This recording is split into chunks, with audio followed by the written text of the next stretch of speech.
Hello and good morning 7E. I am Jasper from Group 5 and I'm here to tell you all about Vietnam.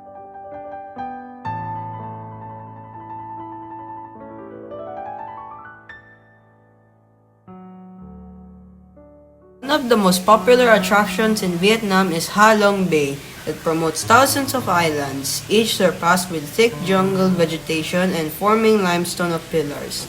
It is also known for emerald waters and thousands of towering islands topped by rainforests. Junk boat tours and sea kayak expeditions take visitors past islands named for their shapes, including Stone Dog and Teapot Islets.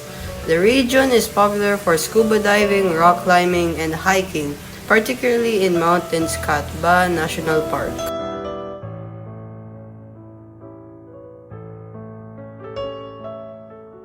Ang Tien Mu Pagoda ay ang pinakamataas na pagoda sa Vietnam. Ito ay may taas na 7 palapag. Ang bawat palapag nito ay nakatuon sa isang Manushi Buddha, isang Buddha na lumitaw sa anyong tao. Ito ay itinayo sa isang maliit na burol kung saan makikita ang Song Hong o Perfume River. Ito ay matatagpuan 4 na kilometro sa timog kanluran ng Citadel at ito ay isang simbolo ng kapangyarihang ng Hue bilang Citadel.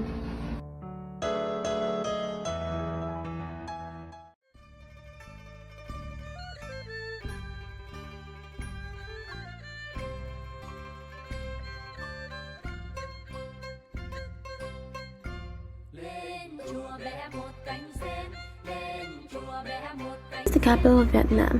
It has several Southeast Asian, Chinese, and French influences.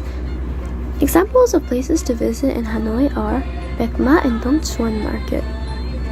The best months to visit are October to February, and the coldest month is January. In tourist spots of Hanoi, you can find people that can speak limited English. It's just enough for them to be able to sell you food and souvenirs.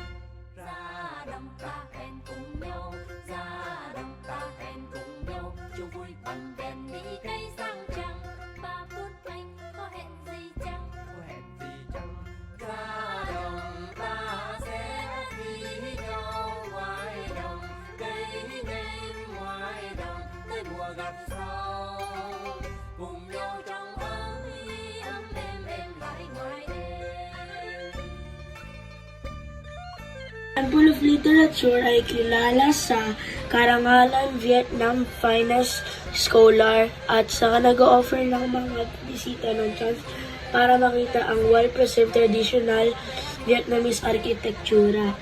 Yung Temple of Literature ay dapat bisitahin dahil sa mayaman na makaisaysayan at pagkultura kahalagahan. Ang mga pwede magawa ay mag-relax sa magandang kalikasan or pwede din pumunta sa gift shops at museum sa temple. Ang mga dapat suotin sa temple ay formal clothes like long sleeves or t-shirts, long skirts or pants, at itong mga damit ay nagpapakita ng respeto rin.